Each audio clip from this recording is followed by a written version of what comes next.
جنگ میں بھی ساتھ ہیں، امن میں بھی ساتھ ہیں، مکہ میں بھی ساتھ ہیں، مدینہ میں بھی ساتھ ہیں، زندگی میں بھی ساتھ ہیں، اور اللہ کے نبی کی وفات کے بعد بھی وہ اپنے نبی کے ساتھ، اپنے نبی کے سپورٹ میں، اپنے نبی کے دین کے کام میں لگے ہوئے ہیں۔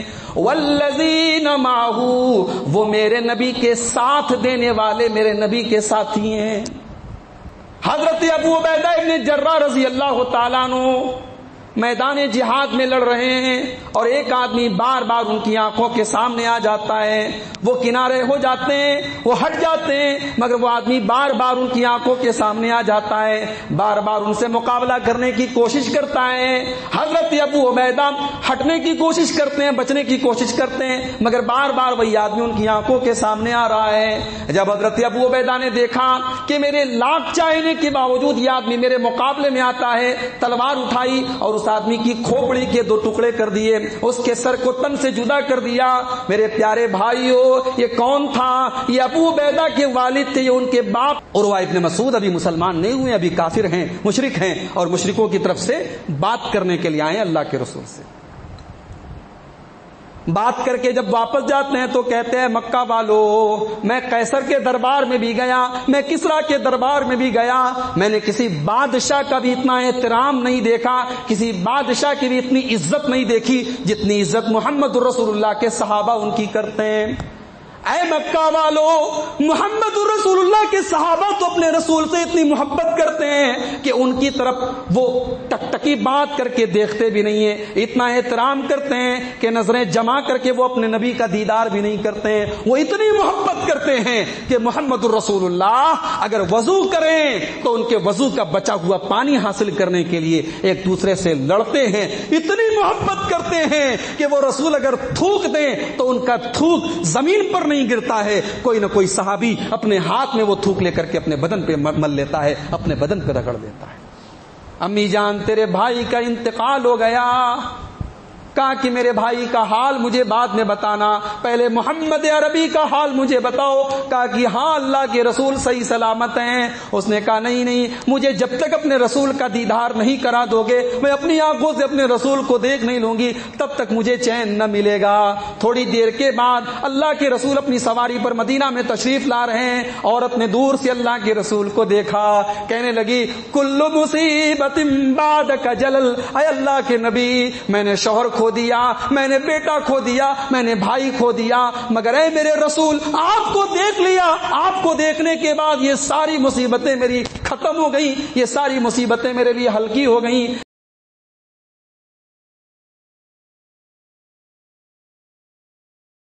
یا ایھا الذین آمنوا اتقوا اللہ حق تقاتہ ولا تموتن الا وانتم مسلمون۔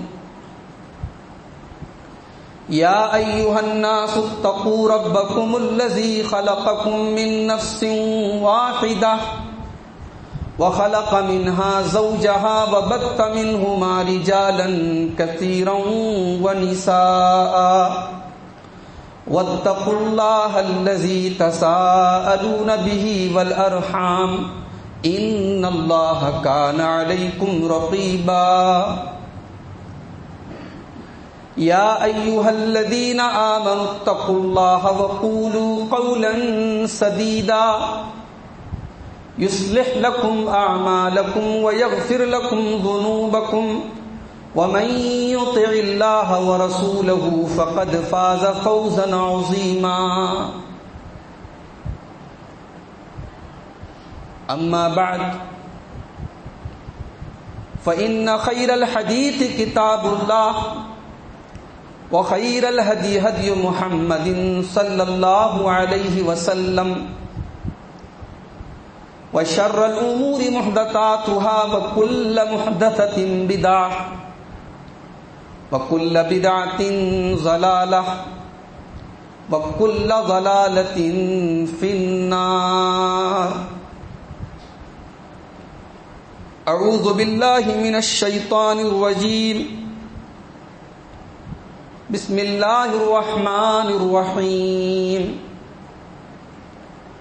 محمد الرسول اللہ والذین معه اشداء علی الکفار رحماء بینہم تراہم رکعا سجدا یبتغون فضلا من اللہ ورضوانا سیماہم فی وجوہہم من اثر السجود ذلك مثلهم في التوراة ومثلهم في الإنجيل كزرع أخرج شطأه فآزره فاستغلظ فاستوى على سوقه يعجب الزراع ليغيظ بهم الكفار وعد الله الذين آمنوا وعملوا الصالحات منهم مغفرة وأجرا عظيما. معزز علماء کرام، محترم بزرگوں، نوجوان ساتھیوں، پردہ نشین ماؤں اور بہنوں، پیارے بچوں، کمپنی گارڈن بیتول کی اس مسجد میں ہم اور آپ اللہ تعالیٰ کی توفیق سے آج یہاں اکٹھا ہوئے ہیں. کل 10 محرم کی تاریخ ہے، عاشورہ کا دن ہے،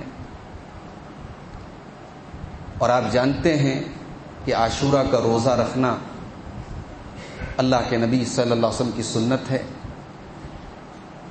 بڑی فضیلت ہے اس روزے کی. 1 سال کے گناہوں کی معافی اس ایک روزے کے ذریعے ہوتی ہے. اللہ کے نبی صلی اللہ علیہ وسلم نے 10 محرم کے ساتھ ساتھ 9 محرم کا روزہ رکھنے کا بھی صحابہ کو حکم دیا ہے. البتہ 10 اور 11 کے بارے میں کوئی صحیح روایت موجود نہیں ہے، اس لیے مضبوط اور صحیح بات یہی ہے کہ 9 اور 10 کا روزہ رکھنا چاہیے. اگر کسی وجہ سے آپ 9 کو نہیں رکھ پائے تو 10 کو ضرور رکھیے. ایک سوال یہ بھی آتا ہے کہ کل جمعہ کا دن ہے، اور جمعہ کے دن اللہ کے نبی صلی اللہ علیہ وسلم نے نفلی روزے رکھنے سے منع کیا ہے، تو کل ہمیں یہ روزہ رکھنا چاہیے یا نہیں رکھنا چاہیے؟ تو یہ بات یاد رکھیں کہ نبی صلی اللہ علیہ وسلم نے عام نفلی روزہ رکھنے سے منع کیا ہے. عرفہ کا روزہ خاص ہے، محرم کی 10 تاریخ کا روزہ خاص ہے، اسی طریقے سے شوال کے 6 روزے خاص ہیں. یہ آپ جمعہ کے دن بھی رکھ سکتے ہیں، کوئی حرج کی بات نہیں ہے. اللہ تعالی ہمیں کل روزہ رکھنے کی توفیق دے. اور کل کے دن کو ہمارے بہت سارے بھائیوں نے بدعات اور خرافات کا دن بنا دیا. اللہ تعالیٰ تمام مسلمانوں کو صحیح سمجھ دے اور کتاب و سنت پر چلنے کی توفیق عطا فرمائے. آمین. میرے بھائیوں، قرآن مجید کے 26ویں پارے کی ایک آیت میں نے آپ کے سامنے پڑھی ہے. سورہ محمد کی آخری آیت ہے، سورہ فتح کی آخری آیت ہے. سورہ فتح کی آیت نمبر 29 ہے، آیت نمبر 29 سے آخری آیت ہے. یہ پوری آیت صحابہ کرام کی عظمت، ان کے مقام، ان کے مرتبہ، ان کی مہانتا کو بیان کرتی ہے. اس ایک آیت کو اگر آپ نے سمجھ لیا، صحابہ کی عظمت آپ سمجھ گئے، صحابہ کے مقام کو آپ نے سمجھ لیا. اور ایک خاص بات آپ کو اور بتاؤں، عربی زبان میں الف سے لے کر کے یا تک جتنے حروف آتے ہیں، اس ایک آیت میں سارے حروف اکٹھا ہو گئے. یہ بڑی عجیب بات ہے، کمال کی بات ہے. الف سے لے کر کے یا تک جتنے حروف تہجی ہیں، جتنے الفابیٹس ہیں عربک میں، قرآن کریم کی یہ سنگل آیت ہے، اکیلی آیت ہے جس میں عربی کے سارے حروف اکٹھا کر دیے. گویا اللہ تبارک و تعالیٰ نے اس آیت کے ذریعے ایک اور پیغام دیا ہے کہ میرے نبی کا ہر صحابی الف سے لے کر کے یا تک میرے نبی کا ہر صحابی اس آیت کریمہ کے زمرے میں آتا ہے. میرے نبی کا ہر صحابی جنتی ہے. میرے نبی کا ہر صحابی اللہ کی مغفرت کا حقدار ہے. اس آیت کریمہ میں اللہ تبارک و تعالیٰ نے الف سے لے کر کے یا تک سارے حروف اکٹھا کر دی. اور اس آیت کے اندر ایک خاص بات اور بھی ہے. قرآن مجید میں ہمارے نبی جناب محمد الرسول اللہ صلی اللہ علیہ وسلم کا نام نامی، آپ کا مبارک نام 4 جگہوں پر آیا ہے. لفظ محمد قرآن میں 4 مقامات پر آیا ہے. چوتھے پارے میں سورہ آل عمران کی آیت نمبر 144 میں وما محمد الا رسول. پھر اس کے بعد 22ویں پارے میں سورہ احزاب کی آیت نمبر 40 میں ما کان محمد ابا احد من رجالکم. اس کے بعد سورہ محمد کی دوسری آیت میں والذین آمنوا بما نزل علی محمد. اور اس کے بعد یہ چوتھا مقام ہے سورہ فتح کی آخری آیت میں محمد الرسول اللہ. قرآن میں ہمارے نبی کا نام 4 جگہوں پر آیا ہے اور ایک جگہ احمد بھی آیا ہے. قرآن مجید کے 28ویں پارے میں سورہ صف کی 6 آیت میں اسمہ احمد، اس رسول کا نام احمد ہوگا. تو اس ایک آیت کو اگر ہم آج سمجھ لیں تو سمجھو میری تقریر کامیاب ہو گئی اور میں اپنے موضوع کو، اپنے وشے کو، اپنے عنوان کو میں نے آپ کو سمجھا دیا. تو آئیے پہلے اس ایک آیت کو سمجھنے کی کوشش کرتے ہیں. موضوع کیا ہے؟ عظمت صحابہ. صحابہ کی عظمت کیا ہے؟ صحابہ کا گریڈ کیا ہے؟ صحابہ کا مقام کیا ہے؟ قرآن مجید کا 26واں پارہ آپ کے سامنے کھول رہا ہوں، سورہ فتح کی آخری آیت. محمد الرسول اللہ، محمد اللہ کے رسول ہیں. والذین معہ، اور جو لوگ میرے نبی کے ساتھ ہیں. یہاں ایک سوال پیدا ہوتا ہے. پوری آیت صحابہ کے بارے میں، لیکن آیت کی سٹارٹنگ کیا ہو رہی ہے؟ محمد اللہ کے رسول ہیں. یہ بات سمجھ میں نہیں آئی. بھئی ذکر تو صحابہ کا ہونا چاہیے نا. جب پوری آیت صحابہ کی فضیلت میں ہے تو آیت کی اسٹارٹنگ میں رسول کا ذکر کیوں کیا گیا؟ اللہ تبارک و تعالی یہ بیان کرنا چاہتا ہے میرے بندو، میرے آخری نبی محمد صلی اللہ علیہ وسلم ہمارے رسول ہیں. ان کو ہم نے رسول بنایا ہے، وہ ہماری طرف سے رسول بنا کر کے بھیجے گئے ہیں. میرے بندو، جس طریقے سے ہمارے رسول کی رسالت اللہ کی طرف سے ان کو اللہ نے رسول بنایا ہے، اسی طریقے سے میرے رسول کے جو صحابہ ہیں، میرے رسول کے جو ساتھی ہیں، ان کے جو کمپینین ہیں، ان کے جو ساتھ رہنے والے لوگ ہیں، ان کے جو اصحاب ہیں، جو صحابہ ہیں، ان صحابہ کو بھی ہم نے اپنے نبی کا ساتھ دینے کے لیے، اپنے نبی کا سپورٹ کرنے کے لیے، اپنے نبی کے دین کی مدد کرنے کے لیے ان صحابہ کو بھی ہم نے تیار کیا ہے. صحابہ کو صحابہ بنانے والے ہم ہیں. کائنات میں کوئی نبی کا صحابی نہیں بن سکتا ہے جب تک اللہ تعالیٰ اس کو اپنے نبی کا صحابی نہ بنائے.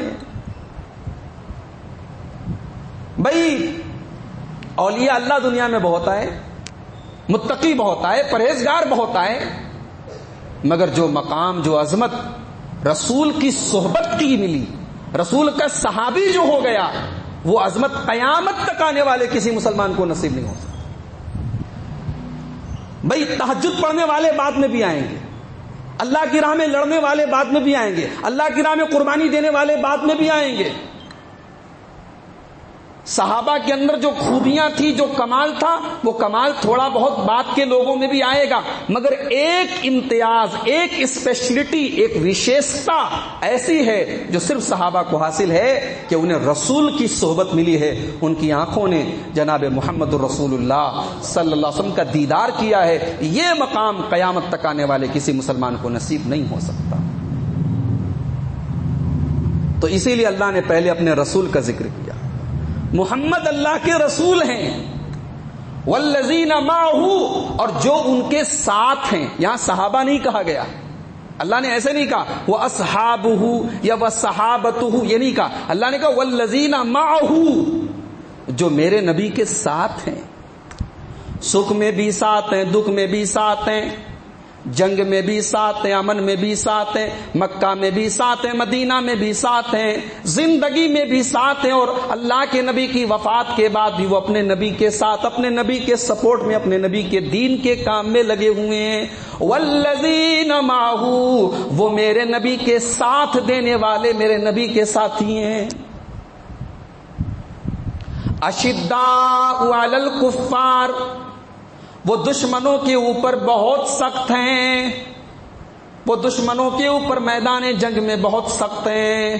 میدان جنگ میں ان کی تلوار جب چلتی ہے وہ دشمن کے اوپر ترس نہیں کھاتے، وہ یہ سوچ کر کہ اپنے دشمن سے لڑتے ہیں یہ دشمن میرا نہیں ہے، یہ رسول کا دشمن ہے، یہ اللہ کا دشمن ہے، یہ دین کا دشمن ہے۔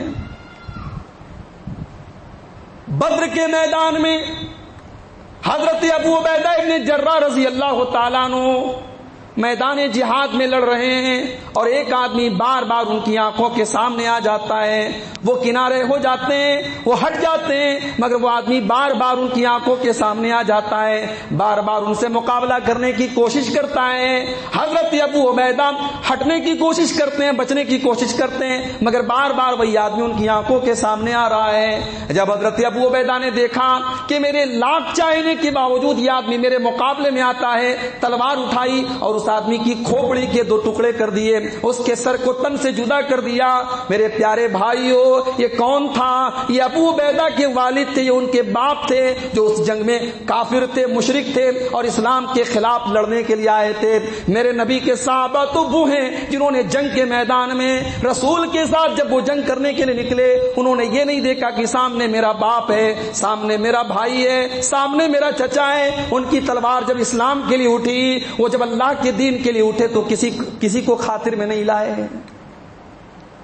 اور اللہ تعالیٰ نے انہی کی شان میں پھر قرآن کی وہ آیت نازل کر دی، لا تجد قوما يؤمنون بالله واليوم الآخر يوادون من حاد الله ورسوله ولو كانوا آباءهم أو أبناءهم أو إخوانهم أو عشيرتهم۔ اے میرے نبی، میرے کچھ بندے ایسے بھی ہیں جو اللہ کے اوپر ایمان رکھتے ہیں اور قیامت کے دن کے اوپر ایمان رکھتے ہیں۔ جب وہ اللہ کے اوپر ایمان رکھتے ہیں اور قیامت کے دن کے اوپر ایمان رکھتے ہیں تو پھر کسی ایسے سے وہ محبت نہیں کرتے جو اللہ کا دشمن ہو، جو رسول کا دشمن ہو، چاہے وہ ان کا باپ ہی کیوں نہ ہو، چاہے وہ ان کا بیٹا ہی کیوں نہ ہو، چاہے وہ ان کا بھائی ہی کیوں نہ ہو، چاہے وہ ان کے خاندان کا ہی کیوں نہ ہو۔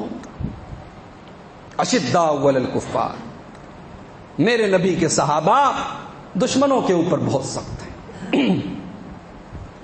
رحماء بینہم، اور آپس میں بہت رحم دل ہیں، ان کی محبت ایمان کی بیس پر ہے، ایمان کی بنیاد پر ہے۔ اپنے مسلمان بھائی کے لیے، اپنے مومن بھائی کے لیے وہ موم ہیں، اور میدان جنگ میں دشمن کے لیے وہ پتھر ہیں۔ اشداء علی الکفار، وہ دشمنوں کے اوپر بہت سخت ہیں۔ رحماء بینہم، اور ایک دوسرے کے لیے بہت رحم دل ہیں، بہت مہربان ہیں۔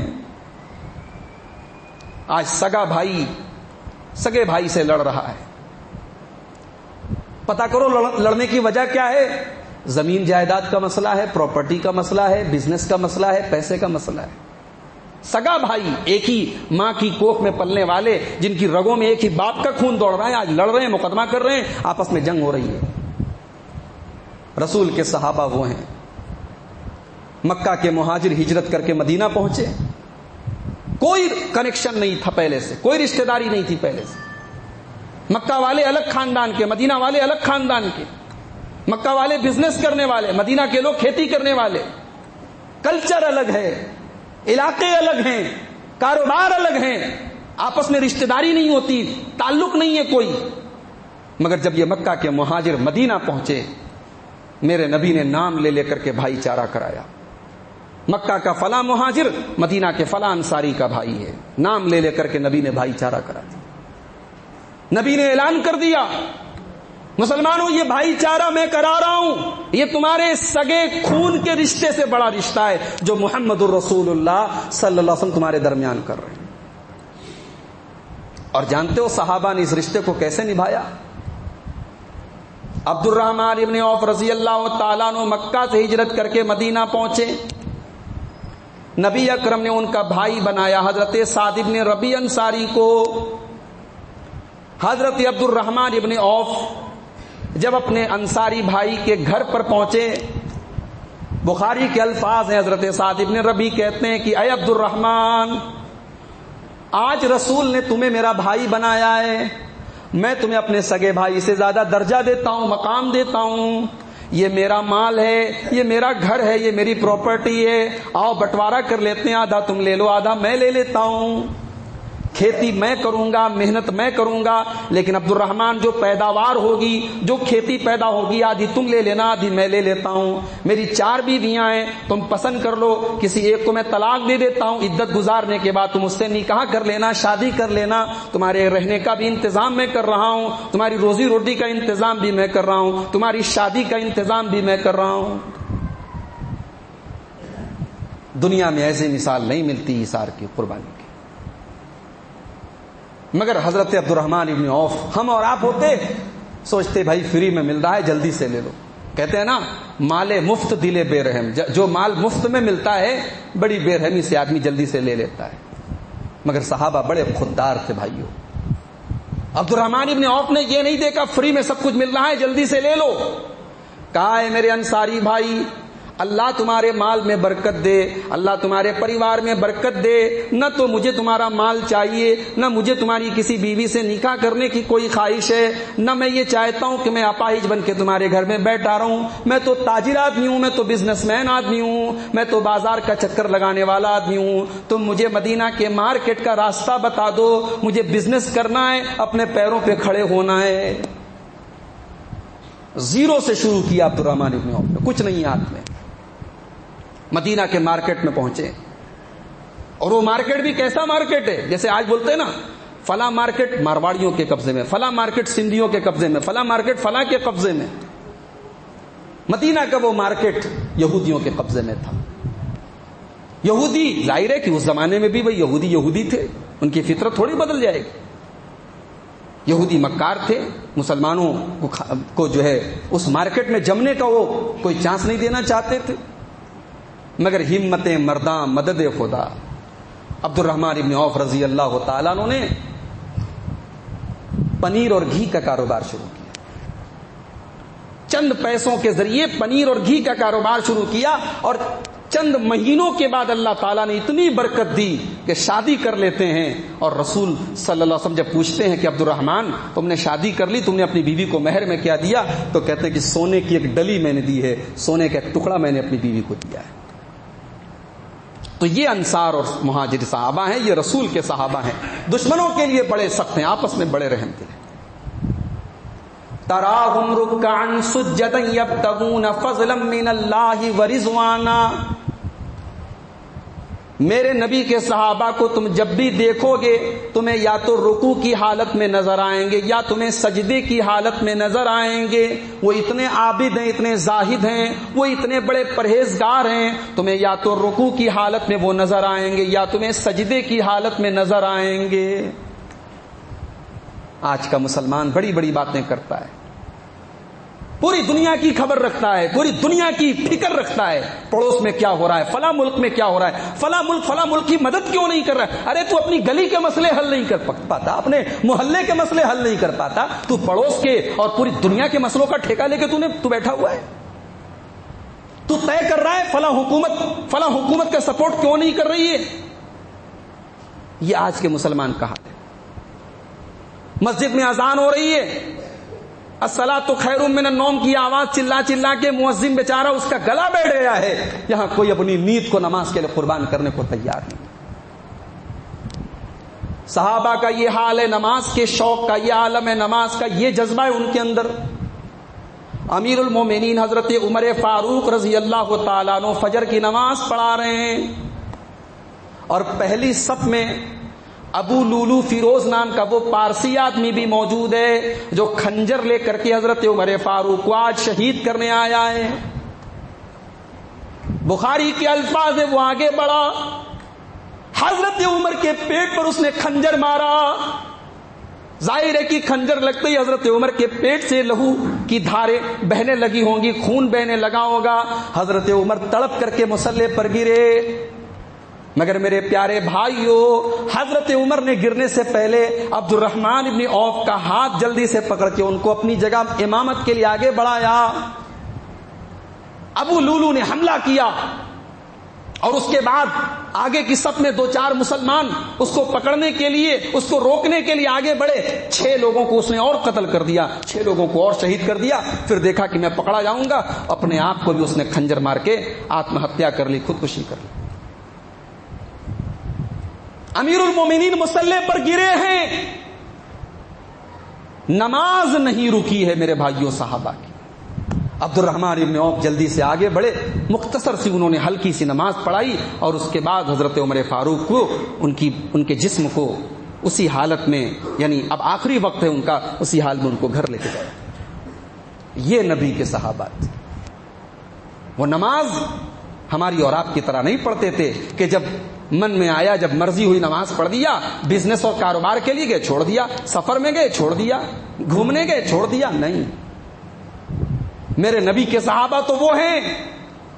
عبداللہ ابن ام مکتوم اللہ کے رسول کے پاس آتے ہیں، اے اللہ کے نبی، میں اندھا آدمی ہوں، گھر میرا مسجد سے دور ہے، سہارے کے ذریعے پکڑ پکڑ کے میں دیواریں پکڑ پکڑ کے مسجد میں آتا ہوں، راستہ بھی خراب ہے، اے اللہ کے رسول کیا میں مسجد کے بجائے گھر میں نماز پڑھوں تو کیا چلے گا؟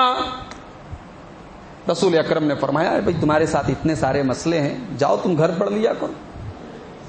جب وہ جانے لگے رسول اکرم نے فرمایا سنو ادھر آؤ، حل تسمع النداء، کیا اذان کی آواز تمہارے کانوں تک پہنچتی ہے؟ ہاں اللہ کے نبی، اذان کی آواز تو میرے کانوں تک آتی ہے۔ آپ نے فرمایا فاجب، جب اذان کی آواز تیرے کانوں تک آتی ہے تو پھر تو مسجد میں نماز آ کر کے پڑھے گا، تو گھر میں نماز نہیں پڑھ سکتا۔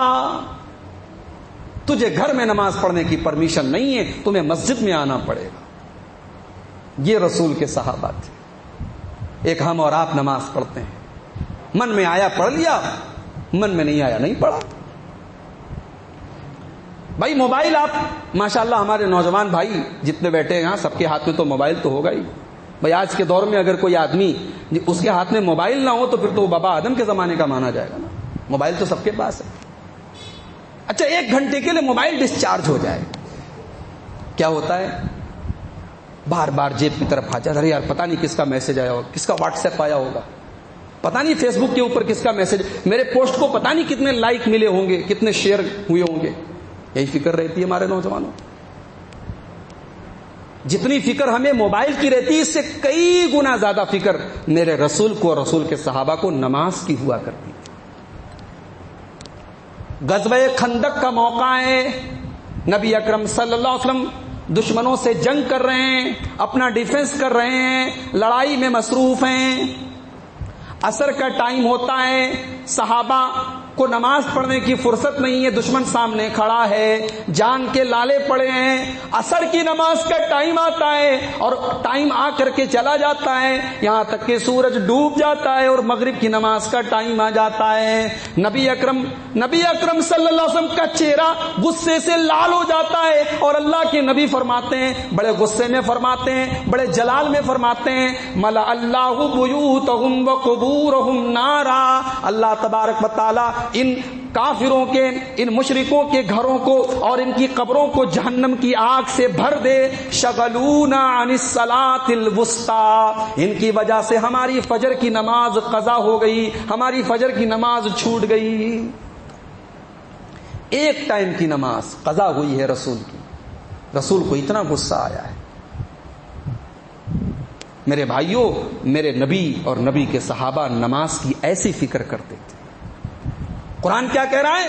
تراہم رکعن سجدا، تو ان کو جب بھی دیکھے گا یا تو وہ رکوع کی حالت میں تجھے نظر آئیں گے یا سجدے کی حالت میں نظر آئیں گے۔ اب ایک سوال اور پیدا ہوا، بھائی دنیا میں بہت سارے لوگ نماز پڑھتے ہیں مگر مقصد اللہ کو راضی کرنا نہیں ہے، مقصد محلے والوں کو راضی کرنا ہے، مقصد پڑوسیوں کو راضی کرنا ہے، مقصد یہ دکھانا ہے کہ بھائی میں نمازی ہوں۔ میرے نبی کے صحابہ ایسے نہیں ہیں۔ اگر وہ رکوع کر رہے ہیں اگر وہ سجدہ کر رہے ہیں، اگر وہ نماز کے پابند ہیں، فرمایا یبتغون فضلا من اللہ ورضوانا، وہ اللہ کے فضل و رضا کے طالب ہیں، وہ اللہ کو راضی کرنا چاہتے ہیں، ان کے اندر ریاکاری نہیں ہے، ان کے اندر دکھاوا نہیں ہے، وہ اخلاص والے ہیں، وہ مخلص ہیں، ان کی عبادتوں میں ریاکاری نہیں ہے، ان کی نمازوں میں ریاکاری نہیں ہے، ان کے صدقہ خیرات میں ریاکاری نہیں ہے۔ بھئی اللہ تعالیٰ کو اخلاص کے ساتھ اللہ کی راہ میں کوئی ایک مٹھی جو دے دے، وہ اس 1,00,000 سے اور 1 کروڑ سے بہتر ہے جو دکھاوے کے لیے اللہ کی راہ میں دیا جائے۔ صحابہ کرام اللہ کی راہ میں جو بھی کرتے ہیں اللہ کو راضی کرنے کے لیے کرتے ہیں۔ غزوہ تبوک کے موقع پر کچھ غریب صحابہ تھے، مزدوری کرتے تھے، روز کھاتے ہیں، روز خرچ کر دیتے ہیں، جیسے روز کنواں کھودتے ہیں، روز پانی پی جاتے ہیں، وہی حال ہے ان کا۔ اب ان کے دل میں جذبہ ہے مجھے اپنے رسول کی مدد کرنی چاہیے، اپنے رسول کا سپورٹ کرنا چاہیے۔ تو بعض صحابہ نے اوور ٹائم کام کیا، دن میں کام کرتے تھے، رات میں کام کیا، نائٹ ڈیوٹی کی، اور اللہ کے رسول کے پاس 1 مٹھی 2 مٹھی جو لے کر کے آئے۔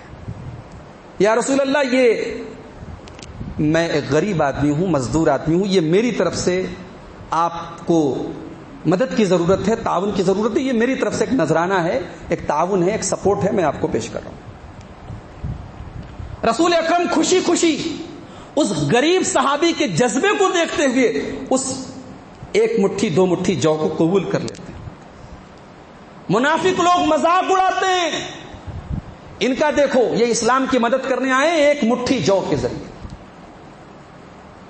اللہ کے نبی جواب دیتے ہیں، لا تسبوا اصحابی، او لوگو میرے صحابہ پر لعن طعن نہ کرو، میرے صحابہ کو برا بھلا نہ کہو۔ فلو ان احدکم انفق مثل احد ذهبا ما بلغ مد احدهم ولا نصیفه، اگر میرے صحابہ نے اللہ کی راہ میں 1 مٹھی یا آدھا مٹھی اللہ کی راہ میں جو دیا ہے، گیہوں دیا ہے، کوئی اناج کا دانہ دیا ہے، تو تم احد پہاڑ کے برابر بھی سونا خرچ کر کے میرے صحابی کے اس 1 مٹھی جو کا مقابلہ نہیں کر سکتے۔ میرے نبی اپنے صحابہ کی عظمت بیان کرتے ہوئے کہتے ہیں کہ تم پہاڑوں کے برابر بھی سونا خرچ کر دو، میرے صحابہ اگر اللہ کی راہ میں 1 مٹھی اور آدھا مٹھی دے رہے ہیں تم اس کا مقابلہ نہیں کر سکتے۔ اخلاص ہے ان کے اندر، وہ دکھاوے کے لیے کوئی کام نہیں کرتے۔ ذالک مثلہم فی التوراۃ ومثلہم فی الانجیل، اور اے قرآن پڑھنے والے، میرے نبی کے صحابہ کا تذکرہ تجھے قرآن کے اندر تو مل ہی رہا ہے، تو تورات اٹھائے گا وہاں بھی میرے نبی کے صحابہ کا ذکر پائے گا، تو انجیل اٹھائے گا وہاں بھی میرے نبی کے صحابہ کا ذکر پائے گا، تورات اور انجیل میں بھی میرے نبی کے صحابہ کا ذکر تمہیں ملے گا۔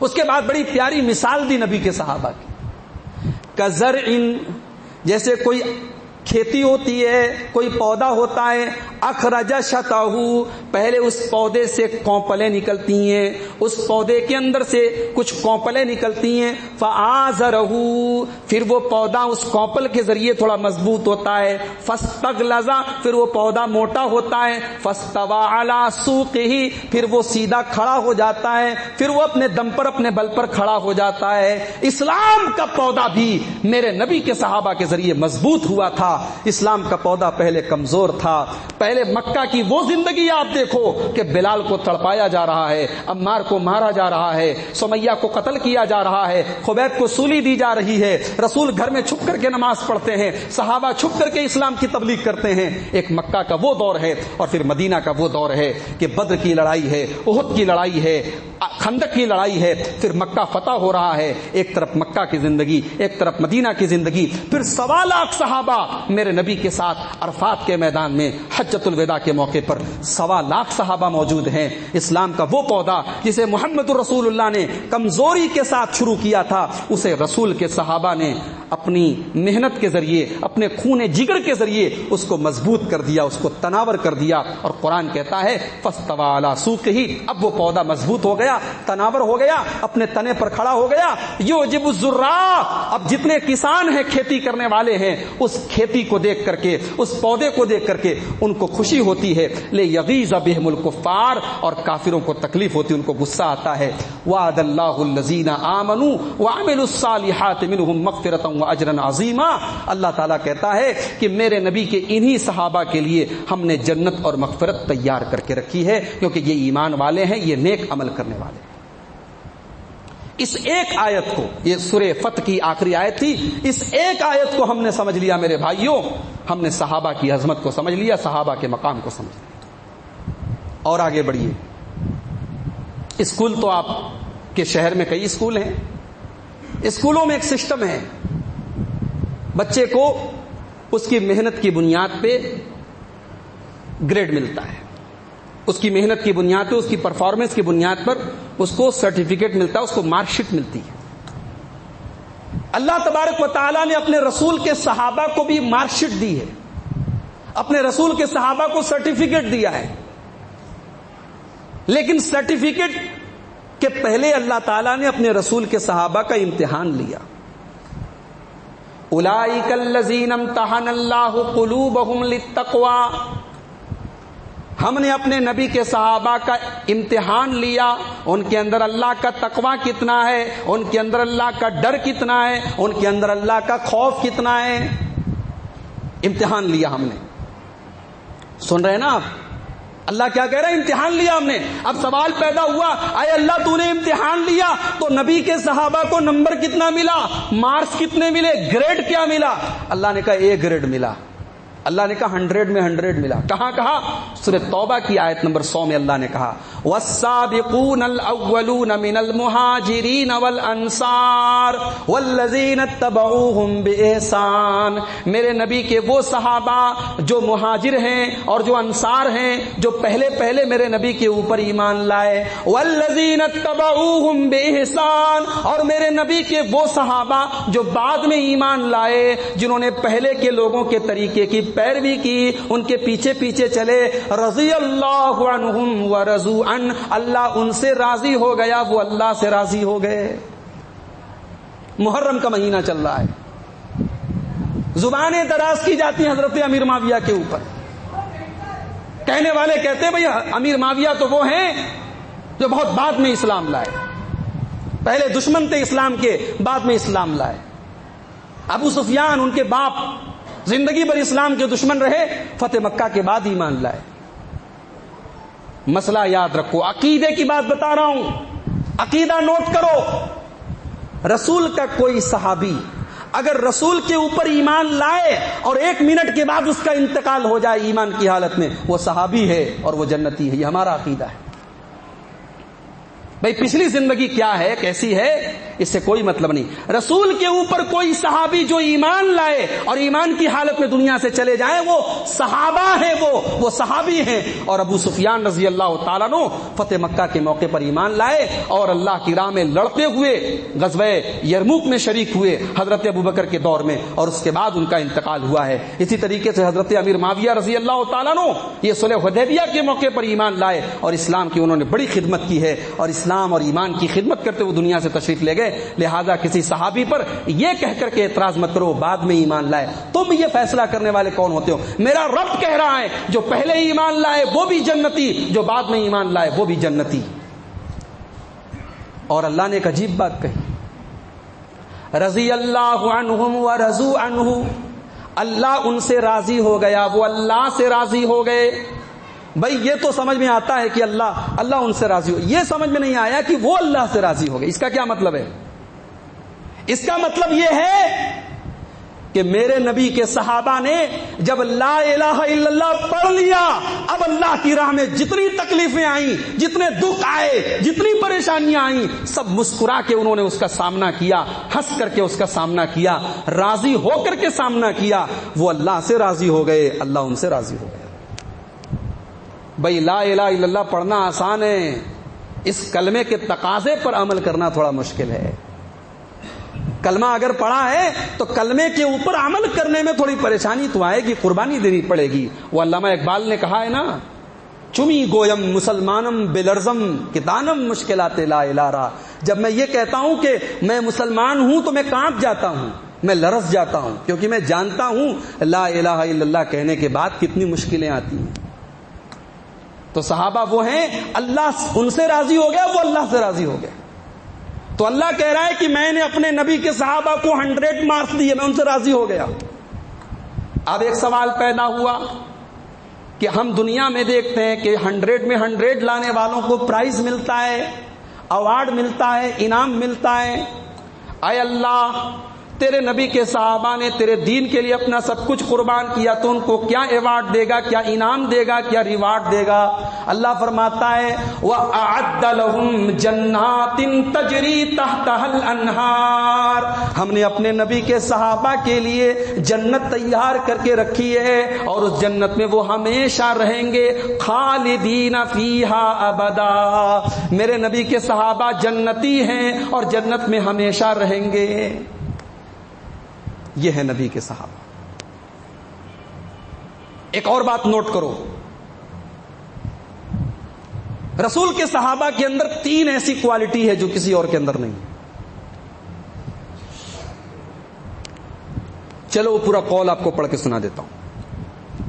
عبداللہ ابن عمر رضی اللہ تعالیٰ عنہ کا قول ہے، اور امام احمد نے اپنی مسند میں نقل کیا ہے، اور امام ابو نعیم نے اپنی کتاب حلیۃ الاولیاء کے اندر صحیح سند سے یہ قول نقل کیا ہے. عبداللہ ابن عمر فرماتے ہیں کہ اے لوگوں، اگر کسی کی پیروی کرنی ہے تو مرے ہوئے لوگوں کی پیروی کرو، زندہ کی پیروی مت کرو. اگر کسی کو اپنا رہبر بنانا ہے، کسی کے پیچھے پیچھے چلنا ہے، تو زندہ لوگوں کے پیچھے پیچھے مت چلو.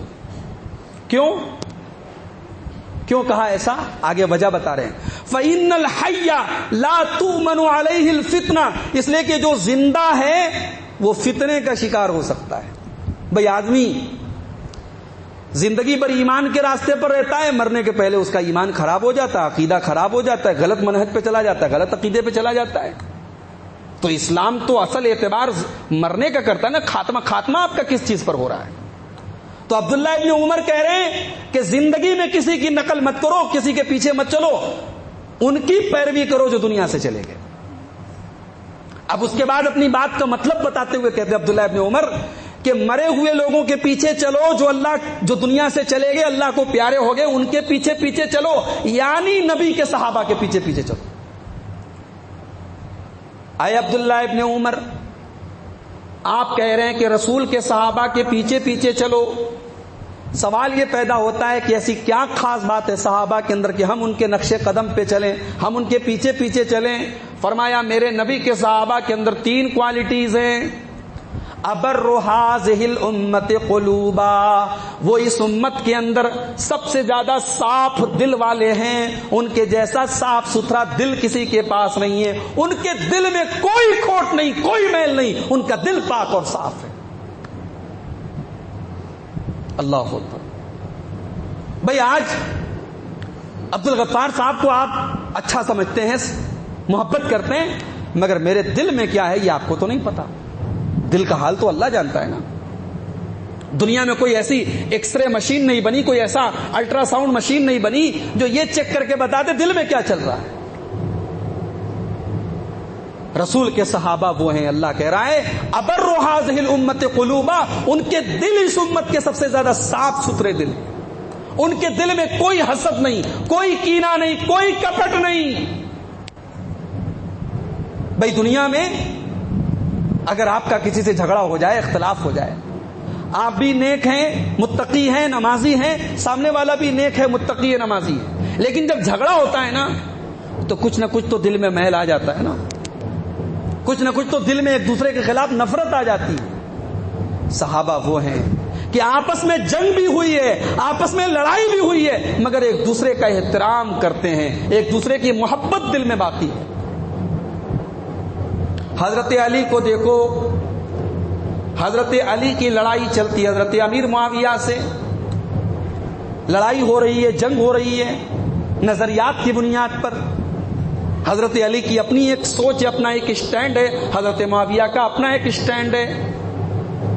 مگر حضرت معاویہ کے سامنے اگر کوئی علی کی برائی کر دے، علی کو برا بھلا کہہ دے، حضرت معاویہ برداشت نہیں کرتے. حضرت علی کے سامنے کوئی معاویہ کی برائی کر دے، یہ علی کو برداشت نہیں ہے. حضرت علی کہتے ہیں لا تکرہوا امارت معاویہ، اے لوگو معاویہ اگر تمہارے امیر بن جائے، حاکم بن جائے تو برا مت سمجھو، اس لیے کہ اگر معاویہ چلے گئے تمہارے درمیان سے تو میں دیکھ رہا ہوں کہ سر کٹ کٹ کے کندھوں سے، گردنوں سے جدا ہو کر کے سر زمین پر گریں گے. حضرت امیر معاویہ رضی اللہ تعالیٰ عنہ، ان کے پاس ایک آدمی آتا ہے، حضرت علی کی تعریف کرتا ہے، حضرت علی کے فضائل بیان کرتا ہے. کہتا علی تو رات میں داڑھی پکڑ کے روتے تھے اور کہتے تھے کہ اے دنیا تو چلی جا، میں نے تجھے 3 طلاق دے دیا. میں نے تو علی کو رات میں روتے ہوئے اور تہجد پڑھتے ہوئے دیکھا ہے. وہ آدمی علی رضی اللہ تعالیٰ عنہ کی تعریفیں کر رہا ہے.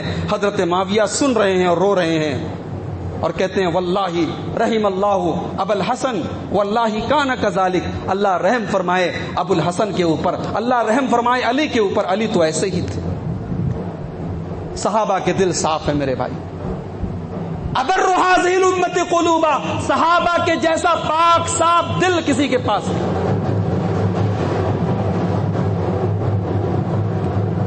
وَأَعْمَقُهُمْ عِلْمًا، اور صحابہ کے علم کے اندر گہرائی ہے، ان کا علم بالکل آتھینٹک نالج ہے ان کے پاس. بھائی دنیا میں ہم علم حاصل کرتے ہیں، علم حاصل کرنے کے لیے 3 چیزوں کا صحیح ہونا ضروری ہے. چلو ایک بڑی اہم بات آپ کو بتا رہا ہوں، اس کو دماغ میں بٹھا لو. علم حاصل کرنے کے لیے 3 چیزوں کا صحیح ہونا ضروری ہے. پہلی چیز سورس آف نالج کیا ہے، آپ تعلیم کس سے حاصل کر رہے ہیں. گمراہ سے حاصل کریں گے تو گمراہ ہو جائیں گے، بدعقیدہ سے علم حاصل کریں گے بدعقیدہ ہو جائیں گے. تو سورس آف نالج بالکل صحیح ہونا چاہیے. صحابہ کا سورس آف نالج کیا ہے؟ رسول ہے، وہ ڈائریکٹ رسول سے تعلیم حاصل کر رہے ہیں. ان کو کوئی کنفیوژن آتی ہے، کوئی مس انڈرسٹینڈنگ آتی ہے، کوئی پرابلم آتی ہے، ان کے مسئلے کو حل کون کرتا ہے؟ جناب محمد رسول اللہ صلی اللہ علیہ وسلم. تو علم حاصل کرنے کے لیے پہلی شرط کیا ہے؟ سورس آف نالج صحیح ہونا چاہیے. دوسری شرط پروسیس آف نالج، علم حاصل کرنے کا طریقہ کیسا ہے آپ کا. بھائی کتاب پڑھ کے آپ ڈاکٹر نہیں بن سکتے. آپ اگر انٹرنیٹ پر بیٹھ کر کے میڈیکل کی کتابیں اٹھا کے مطالعہ شروع کر دیں، موٹی موٹی کتابوں کو ایک ایک پیج پڑھ جائیں اور اگلے دن آپ کلینک کھول کے بیٹھ جائیں تو سرکار کی نظر میں آپ جھولا چھاپ ڈاکٹر مانے جائیں گے. آپ یہ نہیں کہیں گے بھائی میں نے تو میڈیکل کی کتابیں پڑھی ہیں. آپ کا پروسیس آف نالج گڑبڑ ہے. صحابہ کا پروسیس آف نالج بھی بالکل درست ہے. ان کے ٹیچر جناب محمد رسول اللہ، اور ان کا پروسیس کیا ہے؟ انہوں نے رسول کے سامنے زانو تلمس طے کیا ہے. ان کو جب بھی کوئی مسئلہ آتا تھا وہ رسول سے پوچھتے تھے. انہوں نے قرآن کی آیتوں کو اترتے ہوئے دیکھا ہے. آفتاب رسالت کی سنہری کرنیں ڈائریکٹ ان کے اوپر پڑی ہیں. اور علم کی تیسری کنڈیشن یہ ہے کہ علم حاصل کرنے کے بعد اس کے اوپر عمل کیا جائے. آپ نے بہت پڑھا ہے، بہت علم حاصل کیا ہے، لیکن آپ اپنے علم کے اوپر عمل نہیں کرتے، بیکار ہے آپ کا علم حاصل کرنا. میرے نبی کے صحابہ، انہوں نے جو سیکھا رسول سے اس پر عمل کیا. صحابہ تو یہاں تک کہتے ہیں ہم اللہ کے نبی سے 10 آیتیں پڑھا کرتے تھے، 10 آیتیں سیکھا کرتے تھے، اور جب تک ہم ان 10 آیتوں کے اوپر عمل نہیں کرتے تھے ہم آگے نہیں بڑھتے تھے. ہم ان 10 آیتوں پر عمل کر لیتے تھے تب آگے بڑھتے تھے. تو تینوں کنڈیشن علم حاصل کرنے کی، ان کا سورس آف نالج بھی بالکل صحیح ہے، ان کا پروسیس آف نالج بھی بالکل صحیح ہے، اور ان کا ریزلٹ آف نالج بھی بالکل صحیح ہے. تو حضرت عبداللہ ابن عمر کہتے ہیں اعمقہم علما، رسول کے صحابہ اس امت کے اندر سب سے گہرے علم والے، ان کے علم کے اندر گہرائی ہے، ان کا علم گہرا ہے. آپ کو بھی ایک سبق دیتا ہوں، علماء سے جڑو بھائیو. ضروری نہیں کوئی کوٹ میٹ پہن لے، ٹائی لگا لے اور اور بہت اچھے کیمرے کے سامنے وہ آ کر کے بولے, بہت اچھے اسٹیج پر آ کر کے بولے, تو وہ آپ کے دین کا ٹیچر بن جائے, ضروری نہیں ہے. انداز بیان کسی کا بہت اچھا ہے, گفتگو میں بہت فلوئنسی ہے, اس کا یہ مطلب نہیں کہ وہ دین سکھانے کے لائق ہو گیا. دین علماء سے سیکھو, دین علماء سے سیکھو. بھئی دنیا میں انجینئرنگ کی تعلیم آپ ڈاکٹر سے نہیں لیتے, میڈیکل کی تعلیم آپ انجینئر سے نہیں لیتے, دوا لینے کا کام آپ بنیا کی دکان پہ نہیں کرتے, بنیا کا سامان ڈاکٹر کے یہاں جا کے نہیں لیتے. دین کو اتنا ہلکا مت بناؤ میرے بھائی کہ جو آدمی آئے اور وہ انٹرنیٹ پہ کھڑا ہو جائے, مائک لے کے کھڑا ہو جائے اور کہے پوچھو, اور وہ لوگوں کے سوالوں کا الٹا سیدھا جواب دے اور آپ اسے مفتی بنا لیں, اسے آپ دین سکھانے والا بنا لیں. یہ طریقہ نہیں ہے, یہ سلف کا طریقہ نہیں, یہ صحابہ کا طریقہ نہیں. یہ علم, یہ دین کا علم ہے. آپ اگر کسی سے دین کا علم لے رہے ہیں, اس کو آپ نے دین کا ٹیچر بنایا ہے. بھائی دنیا میں ہم گڑبڑ آدمی کو ٹیچر نہیں بناتے, دین کا ٹیچر آپ کسی کو بھی بنا لیں گے. تو بہت سوچ سمجھ کر کے کسی سے دین کا علم حاصل کرو.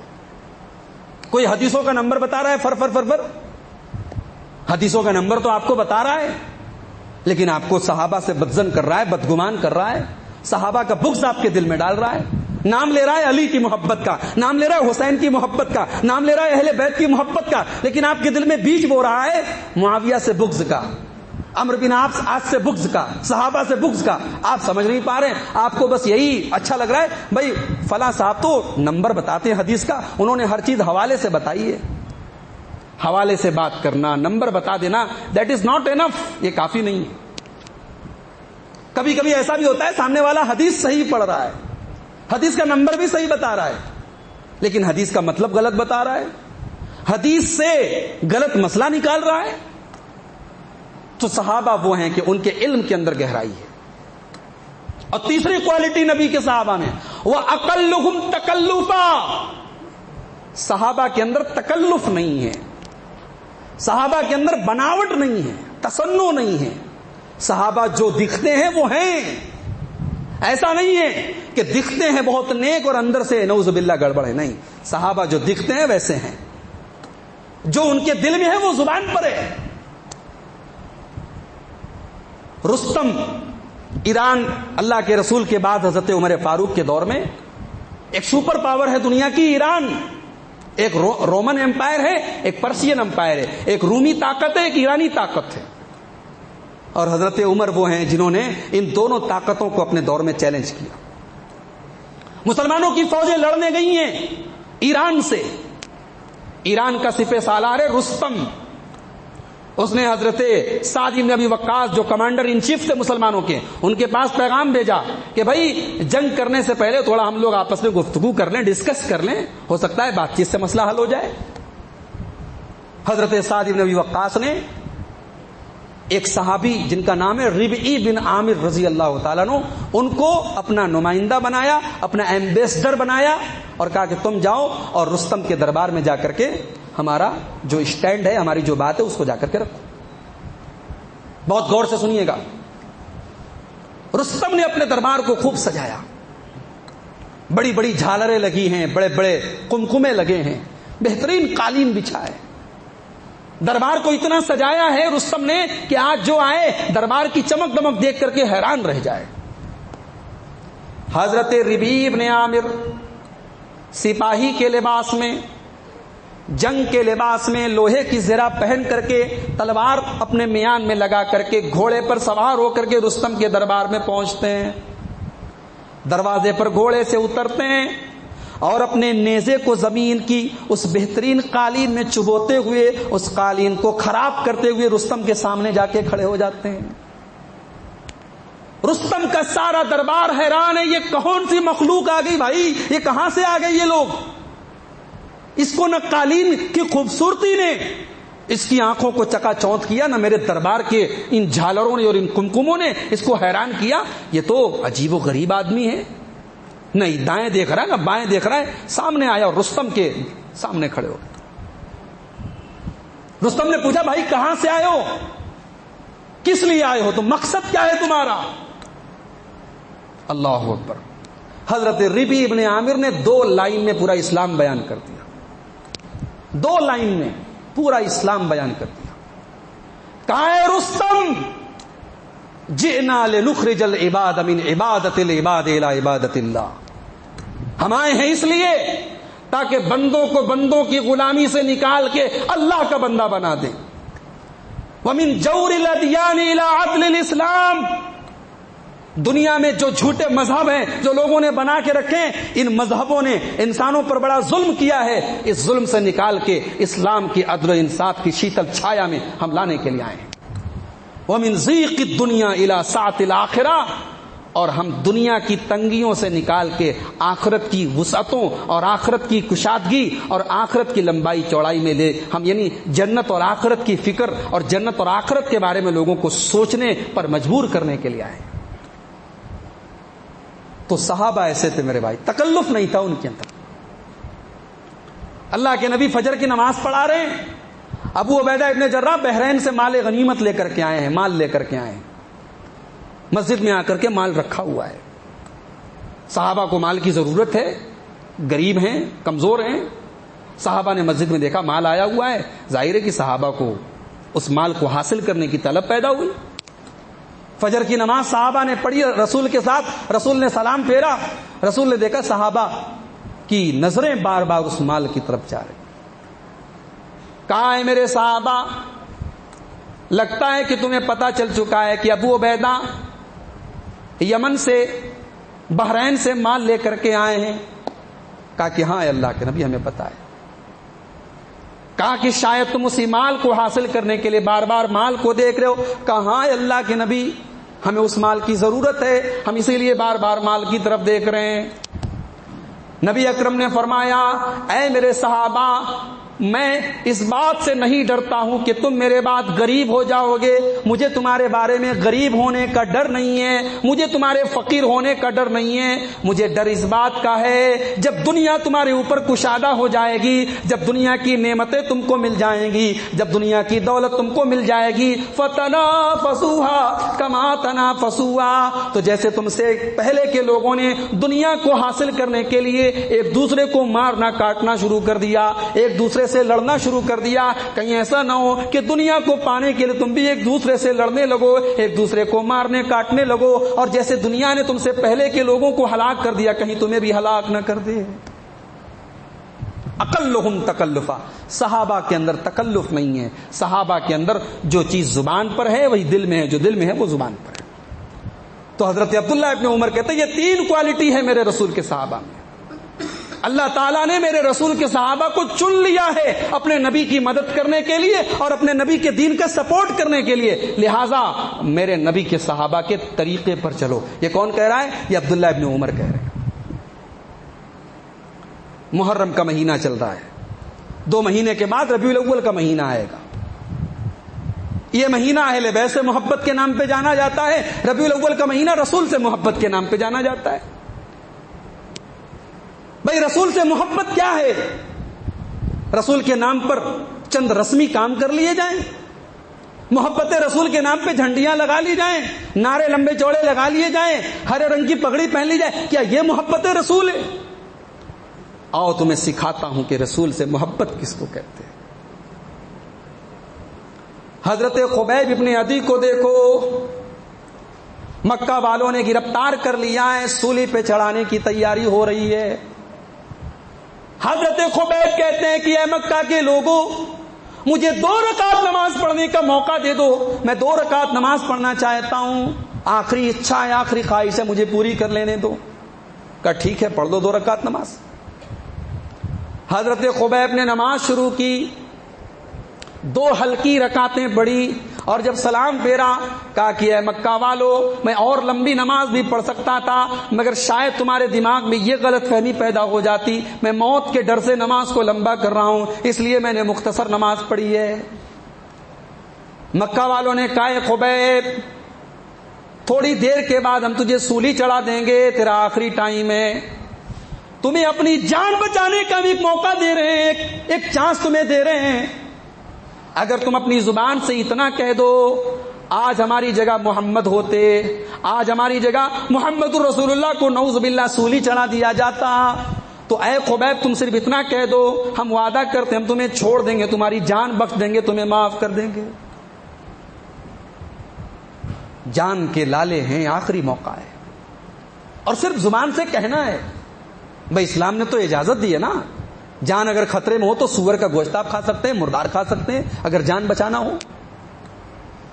شریعت نے یہاں تک اجازت دی ہے کہ اگر ایسا موقع آ جائے کہ وقتی طور پر آپ کو کلمہ کفر اپنی جان بچانے کے لیے مجبور ہو جانا پڑے کہ آپ کفر کا کلمہ کہیں، تو اس وقتی طور پر دل میں برا جانتے ہوئے آپ وقتی طور پر کلمہ کفر کہہ کر کے اپنی جان بچا سکتے ہیں. شریعت نے اجازت دی ہے. حالانکہ اس کٹھن موقع پر بھی اپنی جان کے بجائے اپنے دین کو آدمی بچا کے رکھے، یہ اور بہتر اور اعلیٰ مقام ہے. مگر پرمیشن دی ہے شریعت نے کہ اگر ایسا کبھی زندگی میں موڑ آ جائے تو آپ اس وقتی طور پر کلمہ کفر کہہ کر کے اپنی جان بچا سکتے ہیں. حضرت خبیب کے سامنے موقع ہے اپنی جان بچانے کا، مگر محبت رسول کس کو کہتے ہیں میرے بھائیوں؟ یہ خبیب سے سیکھو. کہا اے مکہ والو، تم یہ بات کر رہے ہو کہ میری جگہ محمد ہوتے صلی اللہ علیہ وسلم. ارے خبیب کو تو یہ بھی گوارا نہیں ہے، خبیب کی جان بچ جائے، خبیب کے بال بچے بچ جائیں، اور خبیب کے رسول کے پاؤں میں کانٹا بھی چبھے، میرے رسول کے پاؤں میں کانٹا بھی چبھے، یہ خبیب کو گوارا نہیں ہے، خبیب کو یہ بھی برداشت نہیں ہے. اتنی محبت تھی رسول سے صحابہ. گرمی کا موسم ہوتا ہے، ہمیں اور آپ کو پیاس لگتی ہے. اس گرمی کے موسم میں اگر کوئی ٹھنڈا پانی ہمارے سامنے لا کے رکھ دے، اس ٹھنڈے پانی کی ہمارے اندر کتنی طلب ہوتی ہے، کتنی ڈیمانڈ ہوتی ہے. اس ٹھنڈے پانی سے اس گرمی میں ہمیں کتنی محبت ہوتی ہے. حضرت علی کہتے ہیں اللہ کی قسم ہمیں اپنے رسول سے اتنی زیادہ محبت تھی کہ اپنے باپ سے زیادہ، اپنی ماں سے زیادہ، اپنی جان سے زیادہ، یہاں تک کہ سخت گرمی میں ٹھنڈے پانی سے بھی بڑھ کر کے رسول سے محبت تھی. رسول ہمیں پیارے تھے. حدیبیہ کا موقع ہے، کافروں نے عروہ ابن مسعود کو بھیجا ہے کہ جاؤ تم محمد اور ان کے ساتھیوں سے بات کرو صلی اللہ علیہ وسلم. عروہ ابن مسعود ابھی مسلمان نہیں ہوئے، ابھی کافر ہیں، مشرک ہیں، اور مشرکوں کی طرف سے بات کرنے کے لیے آئے اللہ کے رسول سے. بات کر کے جب واپس جاتے ہیں تو کہتے ہیں مکہ والو، میں قیصر کے دربار میں بھی گیا، میں کسریٰ کے دربار میں بھی گیا، میں نے کسی بادشاہ کا بھی اتنا احترام نہیں دیکھا، کسی بادشاہ کی بھی اتنی عزت نہیں دیکھی جتنی عزت محمد رسول اللہ کے صحابہ ان کی کرتے ہیں.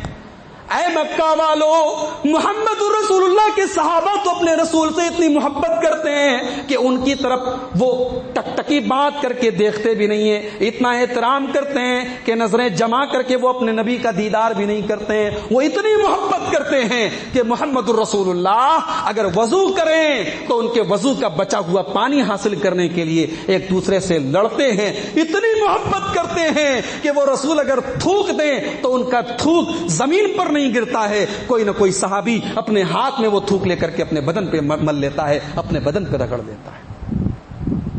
یہ محبت تھی صحابہ کو جناب محمد رسول اللہ صلی اللہ علیہ وسلم سے.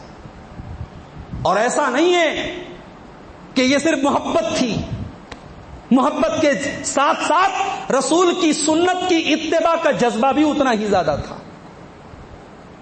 رسول کی سنت پر مرنے مٹنے کا جذبہ بھی اتنا ہی زیادہ تھا. اللہ کے نبی مسجد میں بیٹھے ہوئے ہیں،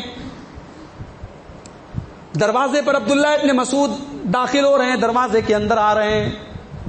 نبی اکرم اپنے کسی صحابی سے کہہ رہے ہیں بیٹھ جاؤ، اجلس، بیٹھ جاؤ. اجلس کی آواز عبداللہ ابن مسعود کے کان میں پڑ گئی. وہ دروازے پر ہے جہاں جوتے چپل رکھے جاتے ہیں، وہ رسول کی آواز سن کر کے وہیں بیٹھ جاتے ہیں. رسول اکرم کی نظر پڑتی ہے، اے عبداللہ تم اتنی دور کیوں بیٹھے ہو، تم دروازے کے پاس کیوں بیٹھے ہو؟ عبداللہ کہتے یا رسول اللہ، میں نے آپ کی زبان سے یہ کلمہ سنا، یہ بات سنی، آپ نے کہا اجلس، بیٹھ جاؤ. میں بیٹھ گیا، مجھے نہیں پتا آپ نے کس سے کہا تھا، مجھے اتنا پتا ہے کہ رسول نے کہا ہے بیٹھ جاؤ، میں بیٹھ گیا. یہ سنت کی پیروی کا یہ جذبہ تھا میرے بھائی. صحیح مسلم کی روایت ہے. آج ہندوستان کے حالات یہ ہیں، اسی مہاراشٹر سے ایک رپورٹ آئی تھی، آپ کے بغل کا صوبہ اسٹیٹ ہے. 76 لڑکیوں نے، مسلمان لڑکیوں نے غیر مسلموں سے شادی کی ریکویسٹ ڈالی ہے کورٹ کے اندر. 76 لڑکیاں مرتد ہو گئیں.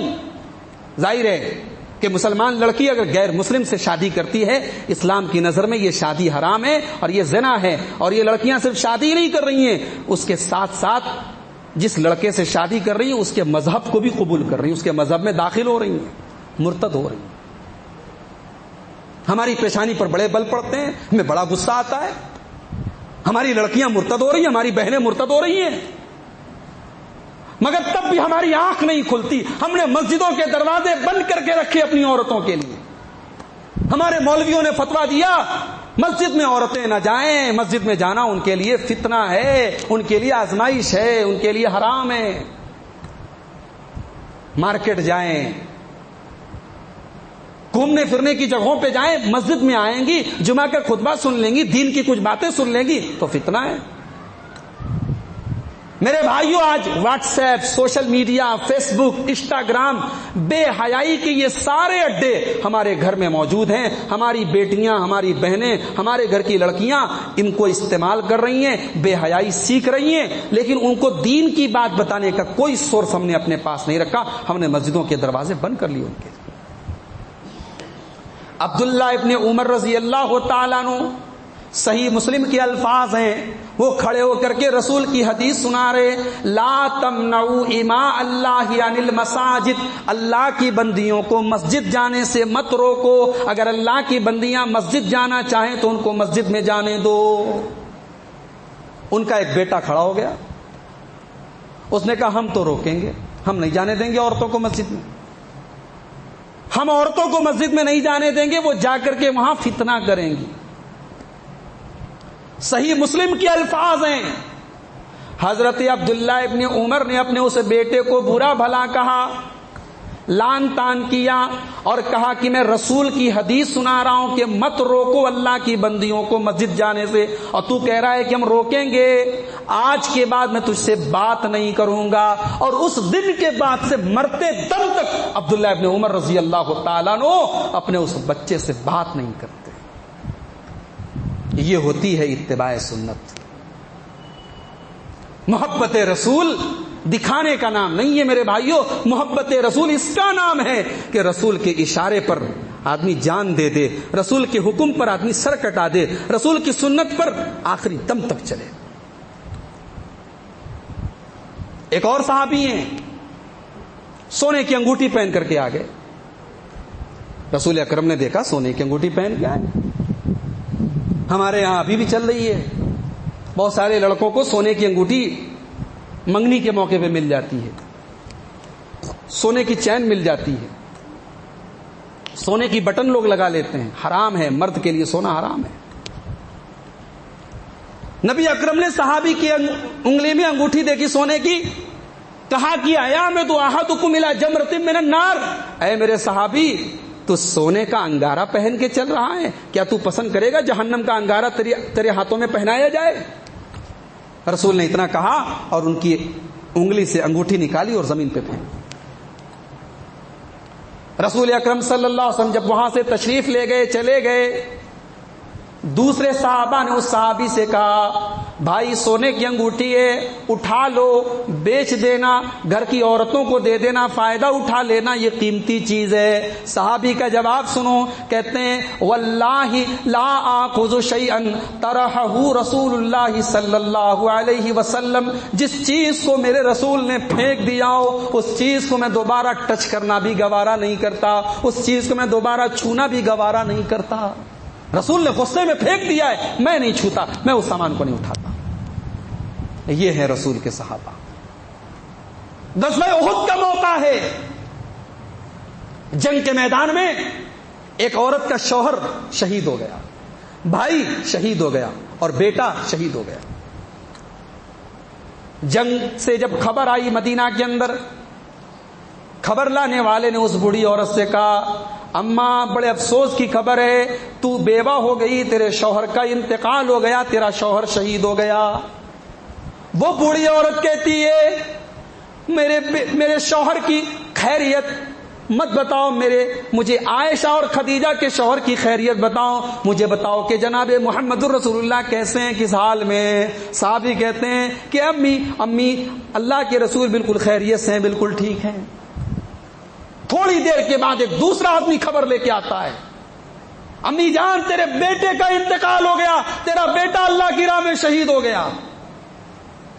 کہا مجھے میرے بیٹے کا حال بعد میں بتانا، پہلے آمنہ کے لال کا حال بتاؤ، پہلے عبداللہ کے لال کا حال بتاؤ، پہلے محمد الرسول اللہ کا حال بتاؤ، میرے نبی کیسے ہیں؟ کہا کہ ہاں اللہ کے نبی بخیر و عافیت ہے۔ تیسری خبر آئی، امی جان تیرے بھائی کا انتقال ہو گیا۔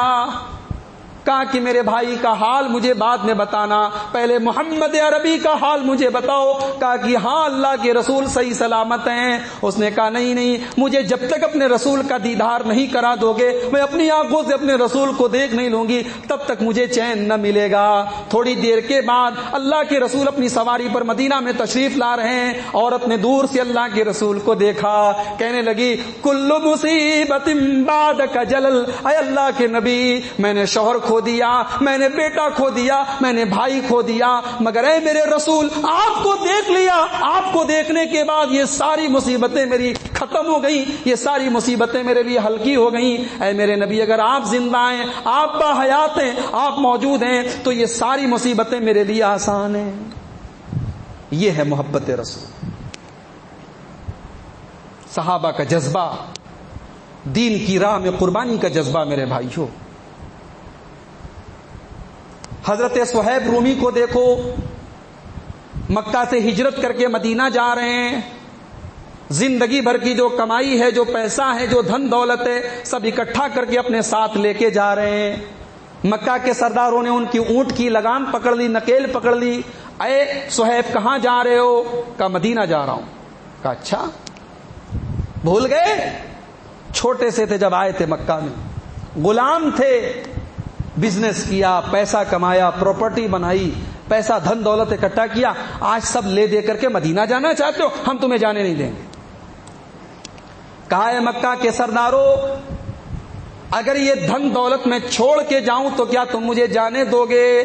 کہا کہ ہاں تم اکیلے چلے جاؤ ہم جانے دے دیں گے، یہ دھن دولت یہ پونجی تمہیں لے کے جانے نہیں دیں گے۔ میرے پیارے ساتھیوں، حضرت صہیب رومی رضی اللہ تعالیٰ عنہ نے ایک سیکنڈ بھی نہیں لگایا فیصلہ کرنے میں، ڈیسیزن لینے میں، فوراً وہ سارا کا سارا دھن دولت اور وہ زندگی بھر کی کمائی مکہ کے ان سرداروں کے حوالے کر دی، اور خالی ہاتھ وہ مکہ سے مدینہ پہنچے۔ جب مدینہ پہنچے رسول اکرم سے ملاقات ہوئی، رسول اکرم نے اپنے اس صحابی کو گلے لگایا۔ ابھی صہیب رومی نے اپنے نبی کو کچھ بتایا نہیں ہے، مگر اللہ تعالیٰ نے اپنے نبی کو سب کچھ بتا دیا۔ رسول نے حضرت صہیب رومی کو گلے لگایا اور کہا کہ اے صہیب ربحت البیع، ربحت البیع، اے صہیب تو نے بڑے فائدے کا سودا کیا ہے، تو نے بڑے منافع کا سودا کیا ہے، تو نے دین کو بچانے کے لیے اپنا سب کچھ قربان کر دیا ہے، تو نے گھاٹے کا سودا نہیں کیا ہے، تو نے فائدے کا سودا کیا ہے۔ یہ نبی کے صحابہ تھے۔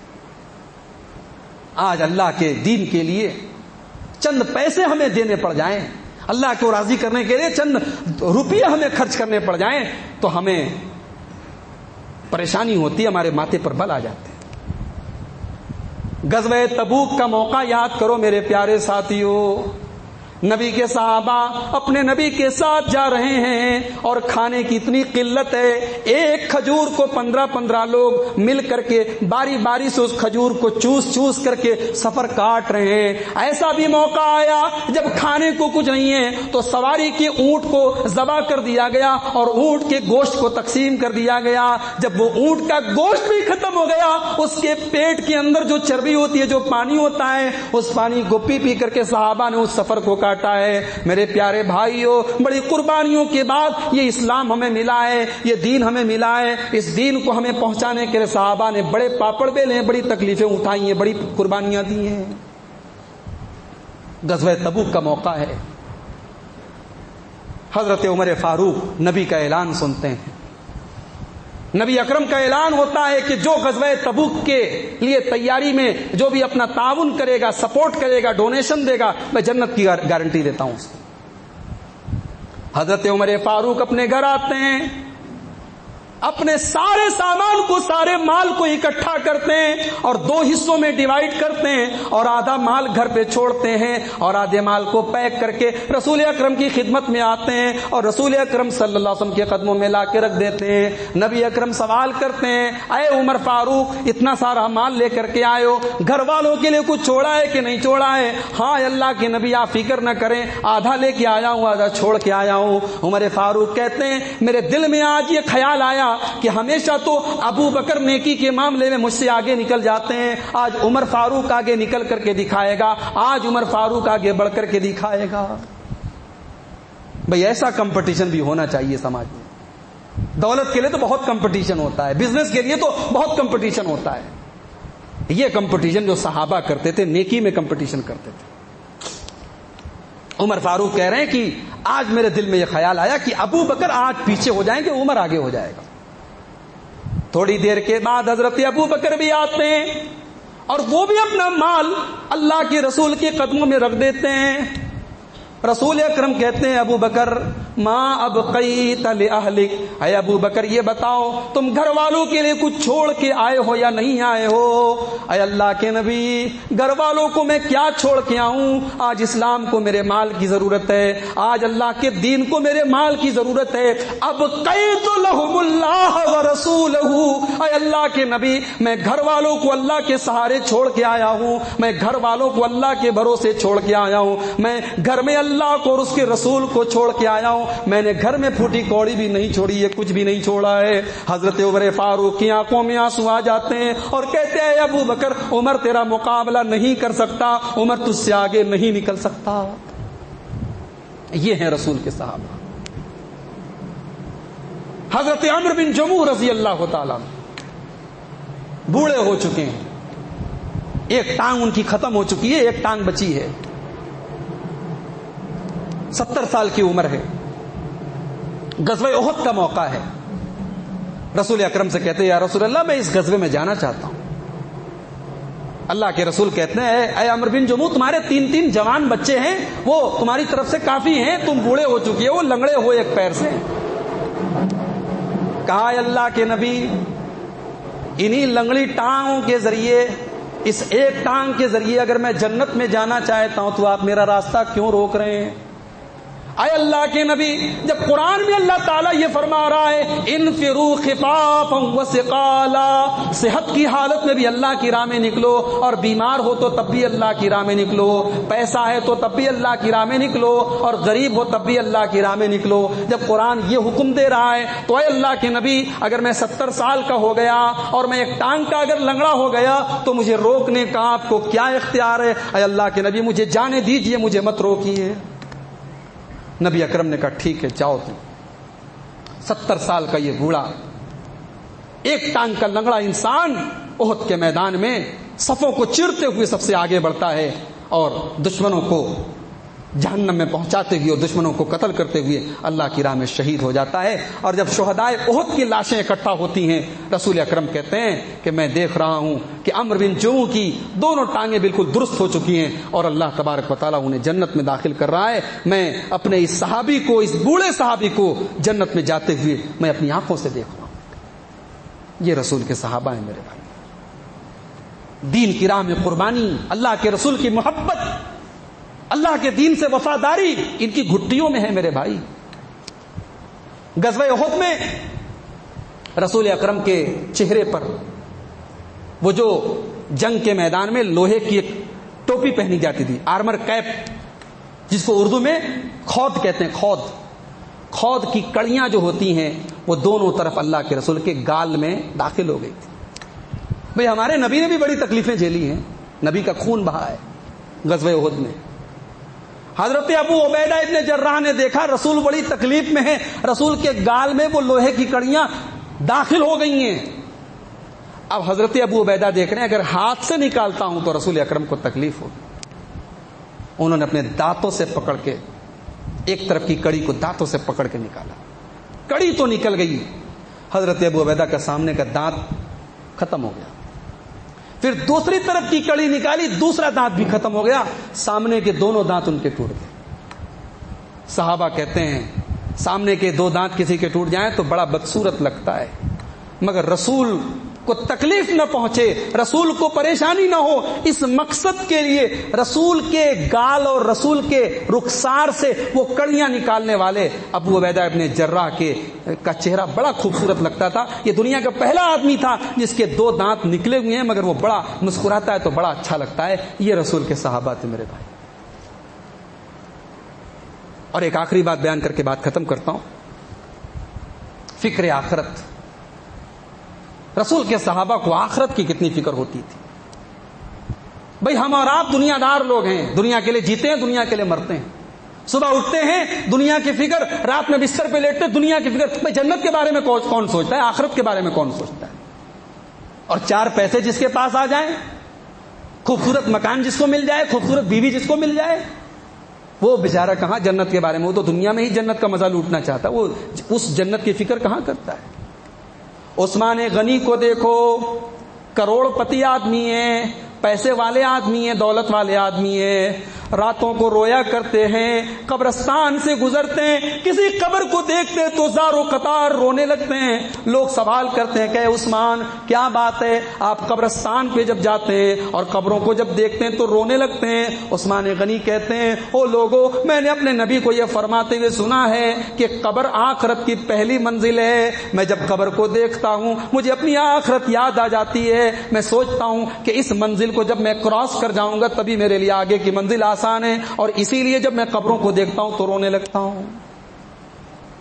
عمر فاروق کو دیکھو، عمر فاروق، ابو لولو فیروز نے حملہ کیا، ان کو گھر لے کے آیا گیا، طبیب اور ڈاکٹر آئے، حکیم آئے، دوائیں دی جا رہی ہیں مگر دوا منہ میں جا رہی ہے اور پیٹ سے باہر نکل آ رہی ہے، اتڑیاں کٹ چکی ہیں. امیر المومنین حضرت عمر فاروق سمجھ گئے میرا آخری ٹائم ہے، میرا آخری ٹائم ہے، اب میں اس دنیا سے جانے والا ہوں. اتنے میں ایک نوجوان آتا ہے، وہ آ کر کے حضرت عمر کی تعریف کرتا ہے. اے عمر، آپ کو گھبرانے کی کیا ضرورت ہے؟ آپ تو رسول کے صحابی ہیں، آپ نے تو رسول کا ساتھ دیا ہے اور رسول کے ساتھ اللہ کی راہ میں لڑے ہیں، اور جب اللہ کے رسول دنیا سے چلے گئے، اے عمر فاروق، آپ نے ابو بکر صدیق کے دور میں بھی ان کا ساتھ دیا، اور ابو بکر صدیق جب چلے گئے اور لوگوں نے آپ کو خلیفہ بنایا تو آپ نے عدل و انصاف کے ساتھ حکومت کی ہے، اور آج آپ اللہ کی راہ میں شہید کیے جا رہے ہیں. اے امیر المومنین، اے عمر فاروق، آپ کو گھبرانے کی کیا ضرورت ہے؟ آپ تو جنتی ہیں. حضرت عمر فاروق کہتے ہیں اے میرے چچا، اے میرے بھائی کے بیٹے، اے میرے بھتیجے، اے نوجوان، کاش کہ تیری بات سچ نکل جائے اور کاش مجھے اللہ جنت میں داخل کر دے. ارے عمر تو یہ سوچتا ہے، عمر کی تو یہ تمنا ہے کہ اگر زمین بھر کے سونا بھی مجھے مل جائے اور اللہ تعالیٰ کی راہ میں وہ سونا میں خرچ کر دوں، اللہ کی راہ میں وہ سونا میں دے دوں اور اللہ مجھ کو گارنٹی دے دے اے عمر تو زمین بھر کے سونا مجھے دے دے، میں تجھے اپنے عذاب میں مبتلا نہیں کروں گا، میں جہنم میں تجھ کو نہیں داخل کروں گا. اگر اللہ تعالیٰ گارنٹی لے لے تو عمر فاروق زمین بھر کے سونا دے کر کے اپنے آپ کو جہنم سے بچانے کے لیے تیار ہے. یہ صحابہ ہیں جن کی زندگیاں اسلام کے لیے خدمت میں گزری ہیں، رسول کی محبت میں گزری ہیں، قربانیاں دے کر کے گزری ہیں.